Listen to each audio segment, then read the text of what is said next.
the argument that you should use words that are, you should use the most common definitions of words in order to create what is the proper context for the resolution, the proper definitional context of the res. So you'll start with whatever the definition is. Now the reality is that any word in the resolution is game for a T argument. For that matter, the colon is game for a T argument. Okay? There are topicality arguments that rely on the use of a colon in the resolution. Okay? Anything is fair game. 9 times out of 10, topicality is being used as nothing more than a time suck by the negative. Right? 9 times out of 10. But you know, if you can get some mileage out of it beyond that, it's great. After I provide the definition, the second thing is going to be the actual argument, why the affirmative interpretation violates that definition.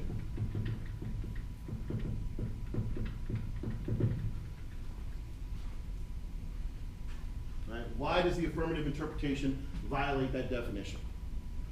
Substantially is one that I'll guarantee you is being run in every single round on this resolution. Right? Substantially, one of our favorite adverbs to put inside of debate resolutions. Right? You know, what is substantial? Right? I want a broad interpretation. Oh no, I need to narrowly define it. I need to make it more precise. Substantial is, you can use substantially on every single case out there, right? I'll guarantee you that's one. And your argument is that the affirmative's example is not substantial. It's not a substantial reduction in surveillance, right? You can assert that anywhere, right? Pretty easy. The C subpoint is what we would call the impact of the topicality argument, which is voting issue. Right? Voting issue. And so the reasons why topicality is a voting issue, we talked about it a little bit, but jurisdictionality is one of the most common, right? The judge's jurisdiction to vote for the affirmative is inside the circle. If I prove that the affirmative case is not inside the circle, then it's outside of the judge's jurisdiction to vote on.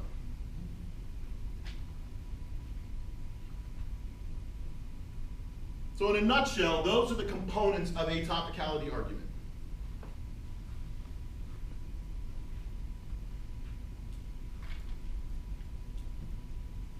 Now,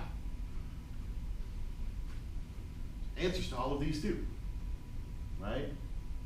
You know, I mean, inevitably, if I'm arguing substantial, that they're not substantial enough, right? And I'm using, you know, some kind of definition, and I'm saying that, you know, you want to go with broad interpretations of the resolution or something like that, and I'm trying to kind of skinny up my links to my dis-ads or whatever it is that I'm trying to do, and I'm making these arguments. Now, the other team's going to come back, right? The affirmative has to come back and answer it. Now, and inevitably, when they answer it, there's a lot of different ways you can do it. Like, to me, I love creatively using arguments, right? So taking an argument that would normally be used in substantive debate, and when I say substantive debate, I classify all debate arguments into procedural or substantive. Procedural arguments are arguments like topicality. Sorry, no, not a problem. Right? An argument like topicality, which is about sort of the procedure of debate or debate about debate. Substantive arguments are the actual guts of the, you know, the evidence that's being read, the specific arguments that are being made. So I love to take traditionally substantive arguments and apply those to a procedural. And I like to take procedural arguments like limits and apply that to a disadvantage link, right? And you'd be amazed at the amount of ground you get between these to make these kind of arguments. So if we think about substantially as the topicality violation that's most commonly being run, and I got to come up with answers to it, well, one of the key arguments that anybody's going to make on a disadvantage at the link level of the disadvantage is threshold, right? Which I abbreviate T/H, threshold. What is the threshold of the link, right? If the link to the disadvantage is that by curtailing surveillance, I'm going to see a reduction in economic growth, which then creates an economic collapse and war. There's a couple of pretty key threshold questions there, right?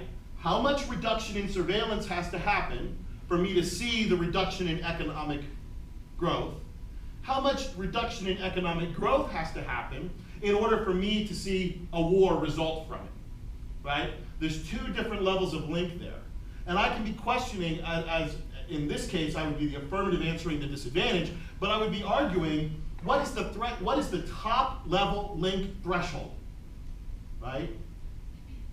Can the negative prove that my plan is sufficient to trigger the top level link? Likewise, I can argue an internal link threshold, which is that secondary piece, right? How much economic collapse is necessary to trigger the war? There's two different thresholds that get crossed. Well, what happens, right? These things mitigate the risk of the disadvantage, right? They decrease the risk of the disadvantage. So when I'm in rebuttals, let's say I have a conceded threshold argument, and think about it, a threshold argument is just an analytical argument I'm making. There's no evidence for it. I'm simply pressing their evidence and saying that their evidence isn't enough to establish the threshold that my plan is sufficient to cause it.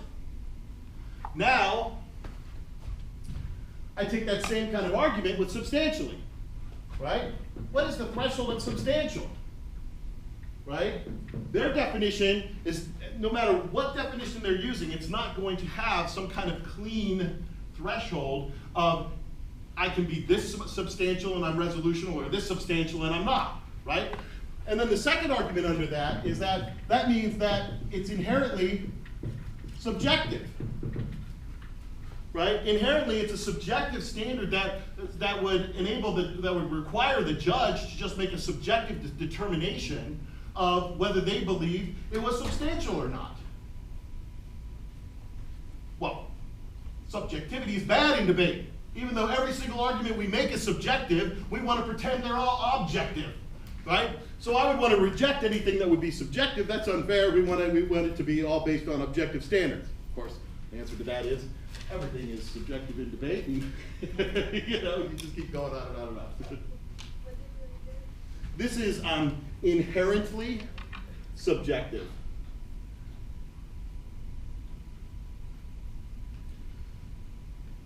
Over years of flowing, I've developed these, and I have really bad handwriting to start with.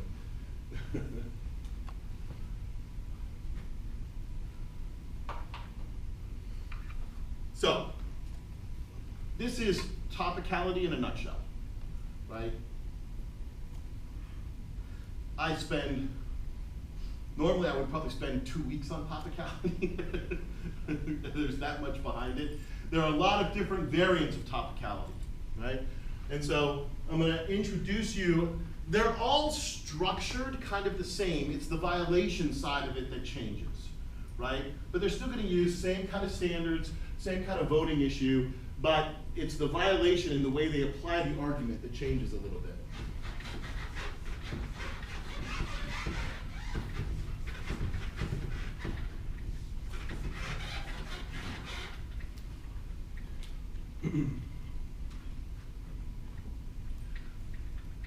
So we've talked at this point about topicality, right? And topicality is this issue of I am outside, my plan is outside the circle.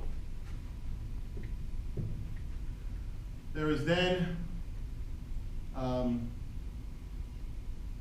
the issue of, which one do I want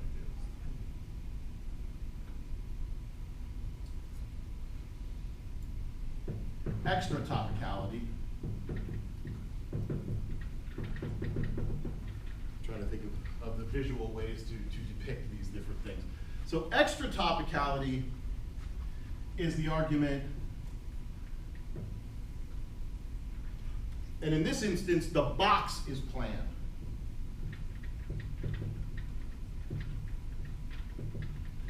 box is the plan. So in an extra topicality argument, what it's saying is that my plan is bigger than the resolution. So in this case, if my plan was to have every country in the world curtails surveillance, right? That was my plan. Daring plan, bold plan, right? You know, I would link to a heck of a lot of stuff. But it's interesting, you know, you can think about the fact that, you know, you sit there and you go, man, how could something like that happen? Why would any affirmative team run a plan that's even bigger than the resolution and thus give the negative a whole ton of ground to argue on, right? They're giving them even more ground than I would ever normally have, right? And you kind of scratch your head and say, I'm not really sure that makes sense. It does, because what happens is this, but it all depends upon, you know, the composition of your team and strategically what you want to do. But extra topical cases are run by teams that are really fast. They're run by teams that are really fast. And the reason is because they tend to be extremely modular, right? So it would be a plan, it's a plan and it might have 12 different advantages to it, right? And what'll happen is the affirmative comes up and presents their plan with like 12 different advantages. Negative has to come up and answer those. And then what the affirmative can do, just like we were talking about using topicality as a time suck when you're negative, the difference is that the affirmative uses parts of their case as a time suck for the negative. And so they just jettison those advantages that they can get out of, as long as they're not turned, they're just, you know, just normal case takeouts. And they'll just jettison those and go for the remaining 6 that the other team didn't have great answers to. Or they'll go for 3 of their original 12, and then they'll add another 7 on to have a new 10, right? There's a lot of ways you can, you know, and so for a team that is quick, you know, I mean, I used this kind of strategy with Melissa when she was a freshman, because she was so stupid fast. She wasn't fast in rebuttals on analysis, but on just cold reads, she was stupid fast. Crazy fast. So I would build these big modular cases that Melissa would unload, and then her partner could just pick and choose. I'll get rid of this, I'll get rid of this, I'll get rid of this, I'll keep these, I'll get rid of those, you know, and that was the way the debate progressed. That can be extremely abusive, right? So if I'm a debater who I'm debating somebody who's a lot faster than me, and they got one of these big old monster modular cases, I may very well, if I check back, may very well run extra topicality. Because all I gotta do is win this one argument against their 15 advantages and I win. Right? So that's the way I can check that back.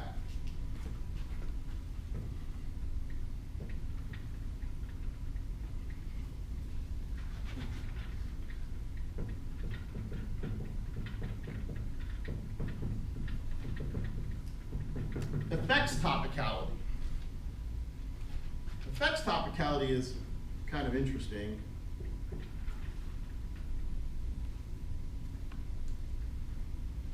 And what effects topicality says is that the effect of the plan is to become topical. Like the advantage is topical, but the plan is not. So as an example, suppose my plan was impeach Obama, right? That's my plan, impeach Obama. And whoever is, you know, if I impeach Obama, the vice president will curtail security. The plan of impeaching Obama is not a curtailment of security, right, it's not a curtailment, right? The effect of it is to have a curtailment. That's the difference. So the interesting thing is that if I'm running an effects topical case, how many of the negatives, disadvantages link? None. Right? Because I'm getting links to reducing a plan to reduce surveillance, not a plan to impeaching a president, as an example, right? They may still link. You know, it's possible. It all depends upon what the evidence says, right?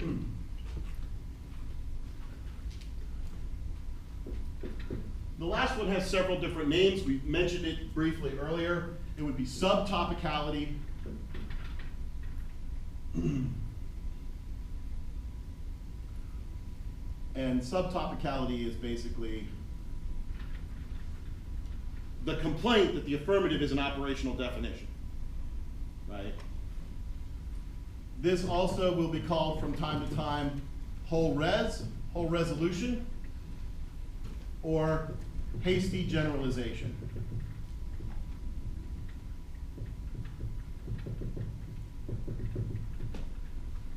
All three of these, subtopicality, whole resolution, hasty generalization, all three of those are really the same thing.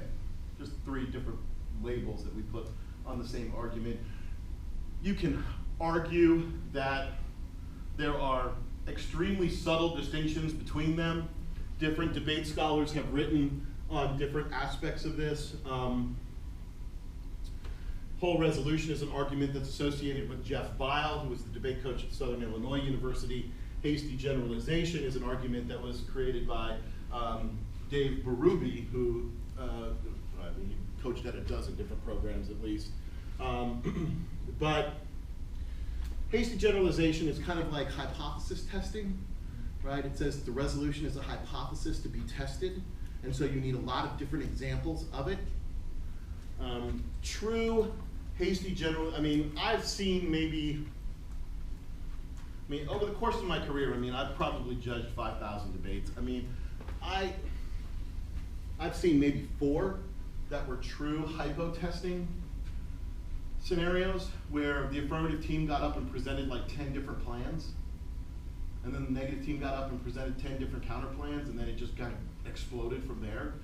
They're kind of strange, very strange rounds to witness, because the consistency of the positions across the, you can have